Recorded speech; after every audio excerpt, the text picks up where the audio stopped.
तो आज का जो टॉपिक है वो आपका क्या है, प्रोडक्शन। क्या है आपका, प्रोडक्शन। ठीक, तो ये जो टॉपिक पढ़ेंगे आप लोग, प्रोडक्शन पढ़ेंगे। अब प्रोडक्शन से रिलेटेड बहुत सारी चीज़ें पढ़ेंगे। तो होता क्या है प्रोडक्शन, अगर चीज़ को बात करेंगे तो आपने जो भी इनपुट डाला और उस इनपुट का ऑप्टिमम यूटिलाइजेशन किया, यानी कि एफिशिएंट यूटिलाइजेशन किया, ताकि आप कम से कम इनपुट डालो और मैक्सिमम से मैक्सिमम आउटपुट निकाल सको, तो उसी को आप लोग बोलते हो क्या, प्रोडक्शन। तो आपने बोला क्या कि ये जो प्रोडक्शन होता है, आप बोलोगे इनपुट को आउटपुट में कन्वर्ट करना ही क्या है आपका, कन्वर्ट करना ही होता है आपका, ही प्रोडक्शन होता है। क्या होता है आपका, प्रोडक्शन होता है। ठीक, ये प्रोडक्शन है, लिख लेंगे साथ में, प्रोडक्शन है। देन आपका प्रोडक्शन के साथ साथ में एक फंक्शन होता है जिसको आप लोग बोलते हो आपका कौन सा फंक्शन, आपका प्रोडक्शन फंक्शन। ठीक, अब क्या होता है कि जब आप प्रोडक्शन तो कर रहे हैं, क्या कर रहे हैं, प्रोडक्शन तो कर रहे हैं, लेकिन उस प्रोडक्शन के साथ में जब आपका फंक्शन टर्म जुड़ जाता है तो इसका मतलब क्या हो जाता है कि हमारे पास स्पेसिफाइड आपका टाइम होता है, कि आपका एक पर्टिकुलर टाइम में, एक स्पेसिफाइड टाइम में, कि सपोज हमें 10 दिन के अंदर में इस इनपुट को आउटपुट में कन्वर्ट करना है, तो आपका वो क्या कहलाएगा, आपका प्रोडक्शन प्रोसेस कहलाएगा, या बोला जाएगा कि प्रोडक्शन फंक्शन कहलाएगा। तो आप बोलोगे क्या कि इनपुट को आउटपुट में कन्वर्ट करने की process in a specified time is known as आपका क्या, प्रोडक्शन फंक्शन। तो आप बोलोगे क्या कि इनपुट को, किसको, आपके इनपुट को आउटपुट में कन्वर्ट करने की प्रोसेस, कन्वर्ट या बदलने की प्रोसेस, करने की प्रोसेस या प्रक्रम, प्रोसेस एक निश्चित समय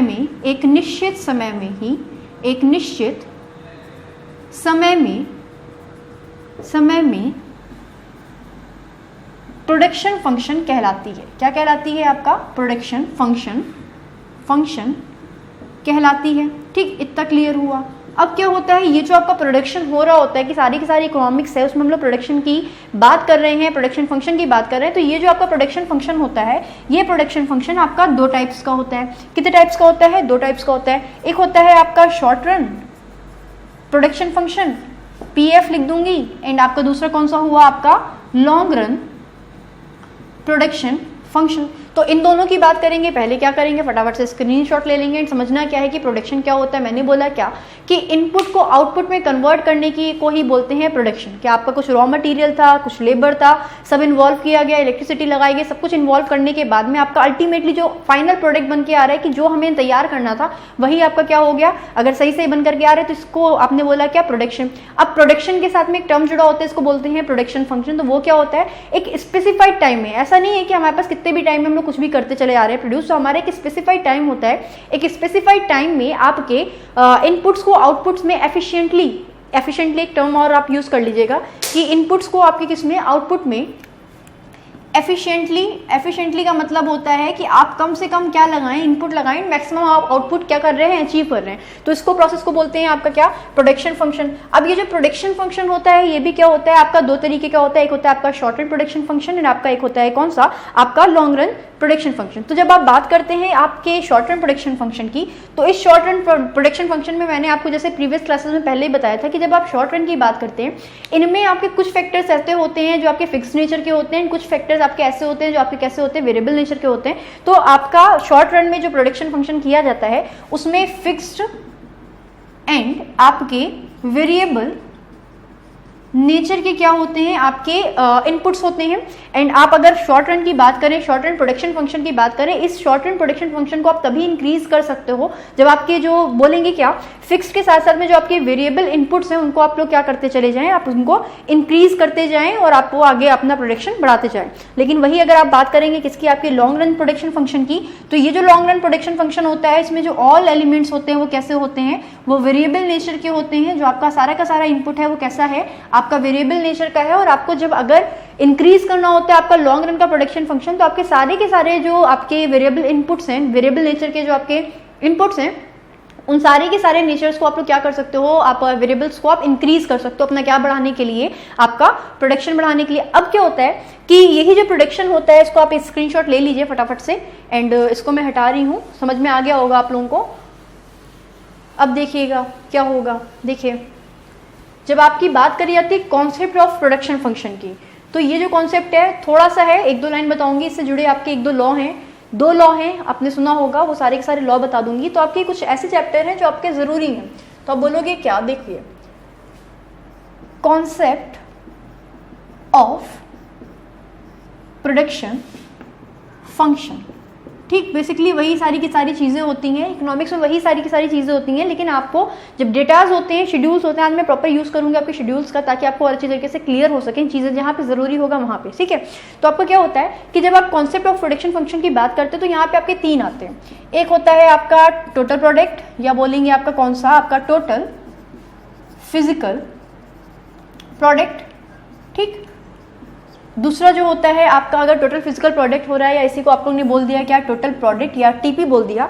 दूसरे की बात करेंगे तो आपका होता है कौन सा, आपका एवरेज प्रोडक्ट होता है। कैसा होता है आपका एवरेज प्रोडक्ट। एंड तीसरा आपको पता होगा, इसको आप लोग एपी लिख देंगे। तीसरा होता है आपका कौन सा, आपका मार्जिनल प्रोडक्ट। कौन सा प्रोडक्ट, आपका मार्जिनल प्रोडक्ट, या इसी को आपने बोल दिया आपका क्या, आपका एमपी। तो जब आप बात करेंगे टोटल प्रोजेक्ट की या टोटल प्रोडक्ट की, तो इसमें क्या होता है कि टोटल क्वालिटी जो या क्वांटिटी होती है किसकी, आपकी टोटल जो क्वांटिटी होती है आपकी गुड्स एंड सर्विसेज की, जो कि आपकी किस में प्रोड्यूस करी जा रही होती हैं, उन सारी की सारी चीज़ों को किसके द्वारा, आपकी फर्म के द्वारा। तो आप बोल सकते हो कि इनको आप लोग बोलते हो कि आपका टोटल प्रोडक्ट। तो सिंपली आपने देखना है क्या है, एक फर्म के द्वारा, एक कंपनी के द्वारा आपकी जितना टोटल आउटपुट आपका बनाया जा रहा है, जितने भी इनपुट्स हैं उनको आपका आउटपुट में कन्वर्ट किया जा रहा है, इसको आप लोग बोलोगे आपका टोटल प्रोडक्ट। और अगर आप टोटल प्रोडक्ट की बात करोगे और इसके आप ग्राफ की बात करोगे, चार्ट की बात करोगे, तो प्रॉपर्ली अगर मैं शेड्यूल के थ्रू बताती तो आपको ज़्यादा अच्छी तरीके से समझ में आता है, लेकिन ये बहुत ज़्यादा पूछा नहीं जाता। तो मैं कोशिश करूँगी क्या कि इसको आपको शॉर्ट ही वे में बता दूँ। टोटल प्रोडक्ट या टोटल फिजिकल प्रोडक्ट क्या होता है, किसी फर्म के द्वारा आपका शॉर्ट रन में, लॉन्ग रन में आपका क्या किया जाता है, एक स्पेसिफाइड टाइम पीरियड में, या शॉर्ट रन होगा या लॉन्ग रन होगा, स्पेसिफाइड टाइम पीरियड में आपका जब टोटल प्रोडक्ट बनाया जाता है या बनाया जाता है, या टोटल इनपुट्स को आउटपुट में कन्वर्ट किया जाता है, तो इसको आप लोग बोलते हो आपका टोटल प्रोडक्ट। अब ये जो टोटल प्रोडक्ट होता है, इसमें भी क्या होता है कि 2 टर्म्स हो गए, एक हो गया शॉर्ट टर्म, एक हो गया आपका कौन सा टर्म, आपका long term. Simple, short term में टोटल प्रोडक्ट को या टोटल फिजिकल प्रोडक्ट को इंक्रीज किया जा सकता है, बढ़ाया जाता है, जा सकता है किसी फर्म के द्वारा, तब जब उसकी क्या करेंगे, जब उसके सारे के सारे कुछ फिक्स्ड एलिमेंट्स के साथ में आपके जो फिक्स्ड आपके बोलेंगे इनपुट्स हैं, फिक्स्ड इनपुट्स के साथ साथ में जो आपके वेरिएबल इनपुट्स हैं, उन वेरिएबल इनपुट्स में क्या करेंगे, चेंज करेंगे। यानी कि फिक्स्ड इनपुट तो आपके फिक्स्ड रहते हैं शॉर्ट टर्म पीरियड में, लेकिन जो आपके वेरिएबल इनपुट्स होते हैं वो क्या होते हैं, वो आपके चेंज होते रहते हैं। और उन वेरिएबल इनपुट्स को अगर आप थोड़ी सी क्वांटिटी बढ़ा देंगे, सपोज करिए आपका रॉ मटेरियल है, तो आपने रॉ मटेरियल की मात्रा को बढ़ा दिया, उसकी यूनिट्स को बढ़ा दिया, तो आप क्या करोगे, आप प्रोडक्शन बढ़ा लोगे किसका, आपके टोटल प्रोडक्ट का। किस रन में, आपके शॉर्ट टर्म में या शॉर्ट रन में। अगर बात करी जाएगी लॉन्ग रन की या लॉन्ग टर्म की, तो इसमें क्या करते हैं, आपके सारे के सारे कैसे होते हैं, वेरिएबल नेचर के इनपुट होते हैं। तो सारे के सारे जो वेरिएबल नेचर के इनपुट्स हैं, उन सभी को आप लोग क्या कर सकते हो, उनकी यूनिट्स को इंक्रीज करके आप बढ़ा सकते हो आपका क्या, शॉर्ट रन का या लॉन्ग रन का टोटल प्रोडक्ट या टोटल फिजिकल प्रोडक्ट। ठीक, अगर बात करी जाएगी किसकी, आपके एवरेज प्रोडक्ट की, तो सिंपल सी चीज़ है, इसके कर्व नहीं पूछे जाते हैं। पहली चीज़ आपको समझना है, अगर मैं शेड्यूल बनाऊंगी तो बहुत ज़्यादा टाइम जाएगा, उसकी ज़रूरत नहीं है। तो अगर एवरेज, और आपसे क्वेश्चन कल पूछा गया था जब मैंने कल आपको शीट सॉल्व करा रही थी, मैंने बोला था कि इसमें टॉपिक में नहीं है, लेकिन इसमें ये इंक्लूड हो सकता है कि आपका प्रोडक्शन फंक्शन होता है वो क्या, किससे रिलेशन समझाता है या बनाता है। तो इनपुट का आउटपुट से जो रिलेशन होता है वही आपका टोटल प्रोडक्शन फंक्शन के थ्रू होता है या प्रोडक्शन फंक्शन के थ्रू होता है। एवरेज प्रोडक्ट की बात करेंगे तो सिंपल सी बात है कि आपका जो टोटल प्रोडक्ट होता है अपॉन आप कर देंगे किसकी, आप नंबर ऑफ यूनिट्स को कर देंगे, तो आपको पता चल जाएगा आपका कौन सा प्रोडक्ट, आपका एवरेज प्रोडक्ट यानी कि एपी पता चल जाएगा। और अगर आप बात करेंगे किसकी, आपकी मार्जिनल प्रोडक्ट की, तो इसमें क्या होगा, आपका होगा बोलेंगे क्या, आपका change in total product upon change in units. ठीक, तो आपकी जितनी भी यूनिट्स हैं या आपका जितना भी चेंजेस हो रहे हैं किसमें, आपका बोलेंगे क्या, बेसिकली जो आपकी बनाई गई यूनिट्स हैं उनकी बात करेंगे। अगर मैं सिंपल सा एक भी टर्न लेके आती हूँ तो आपको क्या हो जाएगा, आपका जितना भी इनपुट है नॉर्मली तो बहुत लेंदी हो जाएगी क्लास, तो वो मैं नहीं लेके आऊँगी। तो बोला गया क्या कि आपका चेंज इन टोटल प्रोडक्ट हुआ अपॉन चेंज इन यूनिट्स होगी किसकी, आपकी इनपुट्स की। तो आप इनपुट को क्या कर लोगे, आप लिख लोगे जितनी यूनिट्स स्टार्टिंग में बनाई गई थी, एंड देन आपका क्या निकल रहा है, टोटल प्रोडक्ट निकल रहा है। तो इसको आप लोग बोल सकते हो change in total product upon change in units, या इन्हीं को आप लोग किस में एक्सप्लेन कर सकते हो, दिखा सकते हो, आप इसको एक्स में दिखा सकते हो। इसके प्रोडक्ट नहीं पूछे जाते। अब ये जो पूरा का पूरा कॉन्सेप्ट चलता है, इसमें क्या होता है, आपके दो लॉ होते हैं। एक आपका जो लॉ होता है उस एक लॉ को बोलते हैं आप लोग कौन सा, आपका लॉ ऑफ वेरिएबल प्रोपोर्शन। अब ये लॉ ऑफ वेरिएबल प्रोपोर्शन क्या होता है समझ लीजिएगा, आपने दो चीजें समझी हैं। इवन अगर आप खुद अपने आप से जज करेंगे किसको, आप एवरेज प्रोडक्ट को जज करेंगे तो आपका वही सारी चीजें हैं कि शॉर्ट रन भी है, आपका लॉन्ग रन भी है। शॉर्ट रन में आपके जो फिक्स इनपुट रहेंगे वो फिक्स रहेंगे, एंड आपके जो वेरिएबल इनपुट्स हैं, वेरिएबल यूनिट्स हैं, उनको आप लोग क्या कर सकते हो, इंक्रीज कर सकते हो। अगर आपको करना क्या है, आपको आपके टोटल फिजिकल प्रोडक्ट का जो आपका आउटपुट है उसको इंक्रीज करना है, उसको बढ़ाना है। अगर लॉन्ग रन की बात करेंगे, आपके सारे के सारे इवन आपका जो फिक्स्ड इनपुट भी होते हैं या आपके फिक्स नेचर के होते हैं, आप उनको भी क्या कर सकते हो, आप बढ़ा सकते हो। फिक्स में अगर बात करेंगे आपकी वेरिएबल इनपुट्स की, तो आपका नॉर्मली उसमें आपका डेली का जो वेजेस होता है, जो डेली वेज पे आपके एम्प्लॉइज रखे जाते हैं, अगर आपको प्रोडक्शन बढ़ाना है तो आप उनकी संख्या को बढ़ा सकते हो, वो ज़्यादा प्रोड्यूस करके देंगे। हाँ, आप क्या नहीं कर सकते हो, आप शॉर्ट रन में आप अपने प्लांट का साइज नहीं बढ़ा सकते, आप स्केल उसका नहीं बढ़ा सकते कि आप अपने स्केल बढ़ा लो अपने प्लांट का। मशीनरीज की संख्या आप नहीं बढ़ा सकते, ये मशीनरी की संख्या, ये प्लांट का जो स्टेट है या साइज है, इसको आप बढ़ा सकते हो किसमें, आपके लॉन्ग रन में। तो लॉन्ग रन में आपके सारे के सारे जो भी आपके इनपुट्स होते हैं वो सारे के सारे वेरिएबल नेचर के होते हैं। इनके थ्रू आप लोग क्या कर सकते हो, आप अपनी एवरेज कॉस्ट को भी इंक्रीज कर सकते हो, और आप लोग क्या कर सकते हो, आपकी अपनी मार्जिनल प्रोडक्ट को या मार्जिनल प्रोडक्ट को भी आप क्या कर सकते हो, उसको इंक्रीज कर सकते हो। मैंने बोला इसमें रिलेटेड आपके क्या हैं, दो लॉ हैं। एक है आपका law of variable proportion and दूसरा है आपका law of diminishing marginal product. ये दो लॉ होते हैं जो बहुत सारे पूछ लिए जाते हैं इस प्रोडक्शन के चैप्टर से, तो आप वो समझोगे बस, उस तरह कुछ नहीं समझोगे। आपने समझा क्या प्रोडक्शन क्या होता है, वो सिंपल सी चीज़ है, आपका इनपुट को आउटपुट में कन्वर्ट करना ही प्रोडक्शन है। और अगर प्रोडक्शन फंक्शन की बात करी जाए तो वो जो प्रोसेस होती है जिसके द्वारा इनपुट को आउटपुट में कन्वर्ट किया जा रहा होता है एफिशिएंटली एक स्पेसिफाइड टाइम में, एक निश्चित समय में, तो आप उसको बोलते हो क्या, आपका प्रोडक्शन फंक्शन। ठीक, अब ये जो प्रोडक्शन फंक्शन होता है इसके भी क्या होते हैं, तीन कॉन्सेप्ट होते हैं, आपके टोटल प्रोडक्ट के या टोटल फिजिकल प्रोडक्ट के, आपके एवरेज प्रोडक्ट के, आपके कौन से, आपके मार्जिनल प्रोडक्ट के। तो टोटल प्रोडक्ट आपका क्या था, जितना भी यूनिट्स का आपने निर्माण किया, आपने इनपुट को आउटपुट में कन्वर्ट किया, वो आपका टोटल प्रोडक्ट हुआ। एंड ये टोटल प्रोडक्ट आपका शॉर्ट रन में था एंड लॉन्ग रन में था, यहीं पे याद हो जाएगा। शॉर्ट रन में आपका कैसा था, आपका फिक्स एंड वेरिएबल नेचर के इनपुट से, और अगर आपको अपना इनपुट बढ़ाना है आपके शॉर्ट टर्म में तो आप क्या करोगे, आप अपने जो वेरिएबल नेचर के जो इनपुट्स हैं उनको क्या कर दोगे, आप इंक्रीज कर दोगे ताकि आप शॉर्ट रन में आपका टोटल प्रोडक्ट बढ़ा सको।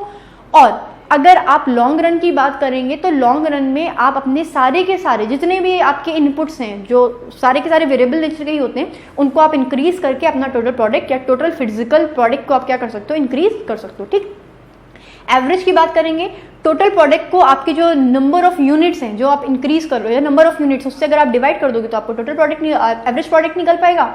एंड अगर आप मार्जिनल प्रोडक्ट की बात करेंगे तो change in total product upon change in units, input units. ठीक, आप उसको क्या करोगे, चेंज कर दोगे तो आपका मार्जिनल प्रोडक्ट निकल आएगा। चलो भाई, अभी क्या थे आपके, क्या है, कुछ लॉ हैं, जैसे कि आपका क्या है, लिख लेती हूँ मैं, क्या आपके लॉ रिलेटेड टू प्रोडक्शन। ठीक, आपके यहाँ पे क्या है, आपके दो लॉ होते हैं जो आपके प्रोडक्शन से क्या होते हैं, रिलेटेड होते हैं।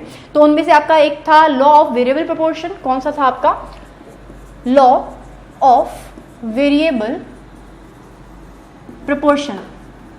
इसमें होता है क्या, देखिएगा भाई, एक बहुत सिंपल सा लॉ है, आपके सारे के सारे वही चीज़ें हैं, वही एलिमेंट्स हैं जिनमें क्या हो रहा होता है, चेंज हो रहा होता है। इसमें क्या होता है, सिंपल सी चीज़ है, इसको आप सिंपल से अगर बातों में बात करेंगे तो देखना पड़ेगा मुझको, क्योंकि इसमें क्या होता है आपका बताने के लिए।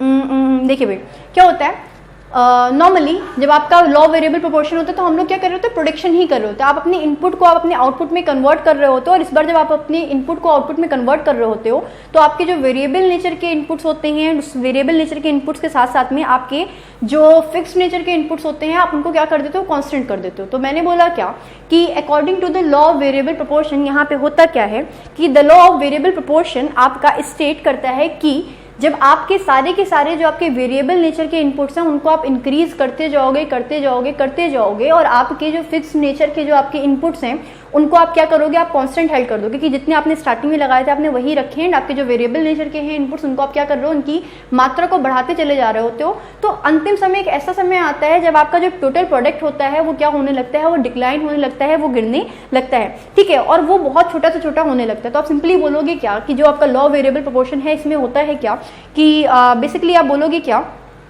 कि यहाँ पे जब इनपुट को समझ लीजिएगा, मैं सिंपल आपको एरो लैंग्वेज में बताऊंगी कि इनपुट को आउटपुट में आपने कन्वर्ट किया, ठीक, और जब आप इनपुट को आउटपुट में कन्वर्ट कर रहे थे तो आपके यहाँ पे दो इनपुट थे, एक था आपका वेरिएबल नेचर का, ठीक, एंड एक था आपका फिक्स नेचर का। तो अगर आपके जो वेरिएबल नेचर के जो इनपुट्स होते हैं उन वेरिएबल नेचर के इनपुट्स को आप क्या करते रहिए, इंक्रीज करते जाएं, क्योंकि आपका लालच बढ़ती चली जाती है कि आप क्या देखते हो, आप सोचते हो कि मैं जितना ज़्यादा प्रॉफिट कमा सकूँ उतना मैं प्रॉफिट कमा लूँ। तो आपने देखा क्या कि जो आपके वेरिएबल नेचर के जो आपके इनपुट्स हैं उन इनपुट्स की ही बात चल रही है, उन वेरिएबल नेचर के इनपुट्स को आप क्या करते जाओ, इंक्रीज कराते जाओ ताकि मेरा टोटल प्रोडक्ट बढ़ता चला जाए। तो आप ये काम करते हो और आप आपके जो फिक्स नेचर के जो इनपुट्स होते हैं उनको आप क्या कर देते हो, आप उनको कांस्टेंट कर देते हो। क्या कर देते हो आप, कांस्टेंट। तो आपने क्या किया, फिक्स नेचर के जो इनपुट्स हैं उनको आपने कांस्टेंट कर दिया एंड आपके जो वेरिएबल नेचर के आपके जो इनपुट्स हैं उनको आप क्या करते जा रहे हो, इंक्रीज करते जा रहे हो। तो एक समय ऐसा आता है जब आपके क्या होते हैं कि जो आपका टोटल प्रोडक्ट होता है, क्या होता है, आपका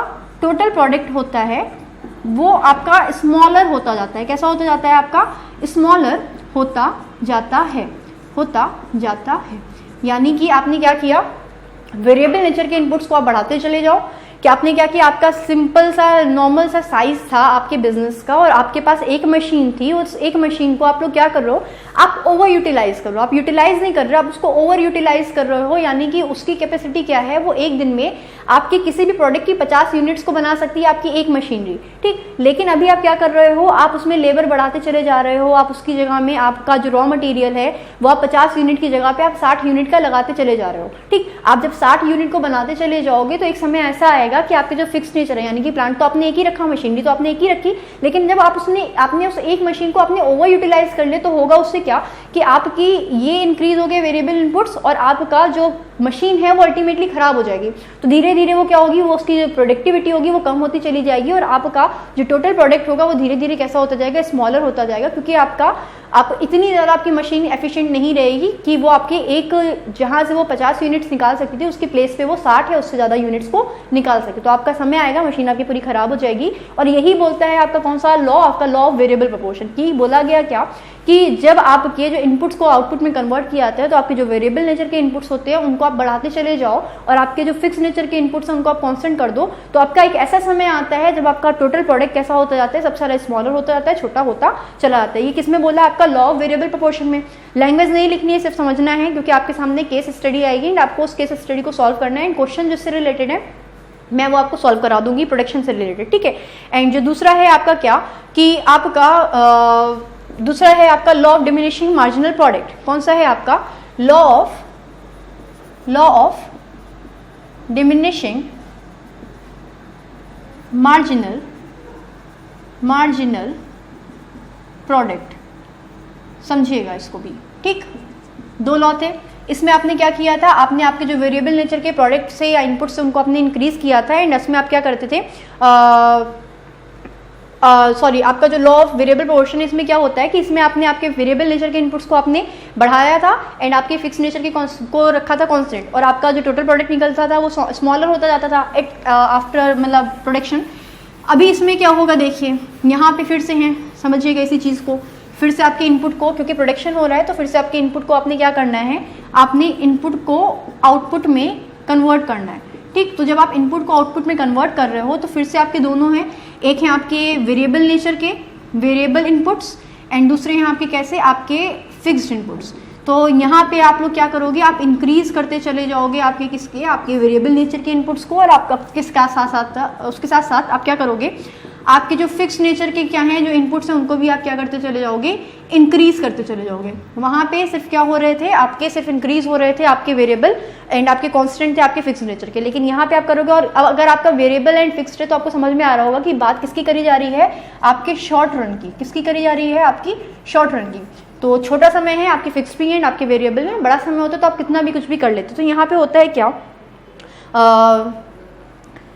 law of diminishing marginal product बोलता है क्या कि जब आप अपने इनपुट को आउटपुट में कन्वर्ट कर रहे होते हो और उस प्रोसेस के दौरान आप अपने वेरिएबल इनपुट्स को भी इंक्रीज करते चले जा रहे होते हो और उसके साथ साथ आप फिक्स नेचर के या फिक्स इनपुट्स को भी क्या करते चले जा रहे हो, इंक्रीज करते चले जा रहे हो। तो एक ऐसा समय आता है जिसमें होता है क्या कि जो आपका मार्जिनल प्रोडक्ट होता है, क्या होता है, आपका जो मार्जिनल प्रोडक्ट होता है, यानी कि आपको समझ में आया होगा मार्जिनल प्रोडक्ट क्या होता है, change in total product upon change in quantity, या बोलेंगे चेंज इन इनपुट्स, ठीक। तो आपका जो मार्जिनल प्रोडक्ट होता है वो क्या करने लगता है, आपका डिमिनिश करने लगता है। क्या करने लगता है, डिमिनिश करने लगता है, यानी कि वो गिरने लगता है और नीचे जाने लगता है।